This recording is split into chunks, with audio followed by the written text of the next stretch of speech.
And so, my fellow Americans, ask not what your country can do for you, ask what you can do for your country. President John F. Kennedy delivers his inaugural address. This call to service will not go unheeded, as thousands of young Americans join the newly established Peace Corps. In schools across America, children practice air raid drills, while the Cold War and arms race threaten national security. 1962. Reports of Russian missiles in nearby Cuba force a naval blockade. Americans fear a nuclear attack. Under pressure, Khrushchev and Kennedy reach an arms agreement on the 20th of June and the Cold War ends. Americans breathe a sigh of relief. In a celebratory mood, the Beach Boys introduce a new surfing sound and Buddy Holly is the rage. An American hero, John Glenn, orbits the Earth aboard the Friendship 7. Wilt Chamberlain scores a record-shattering 100 points for the 76ers. While in New York, Mickey Mantle hits his 375th home run, and the Yankees win their 20th championship against the San Francisco Giants. 90% of American homes now have television sets and are watching the new Patty Duke, Andy Griffith, and the Dick Van Dyke Show. The kids are tuned into Mr. Magoo and the futuristic Jetsons.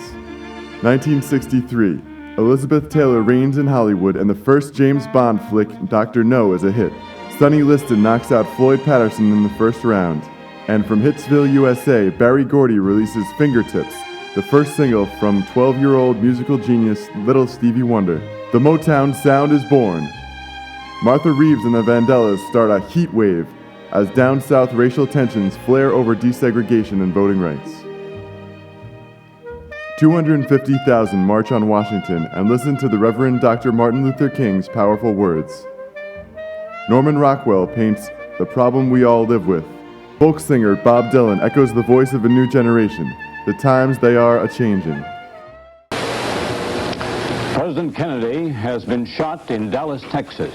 He was shot while he was touring town with Governor Connolly in the famous bubble car. The bubble was down. November 22nd, 1963, tragedy strikes when the American president is gunned down.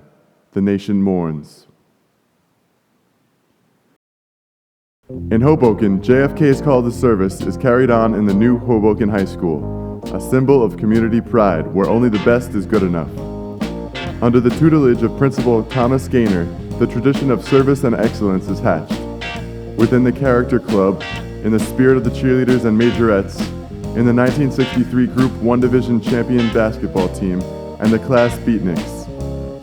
This tradition of service and excellence is exemplified in the bodies of the typical Hobokenites. And here today, we celebrate 50 years of Red Wing tradition.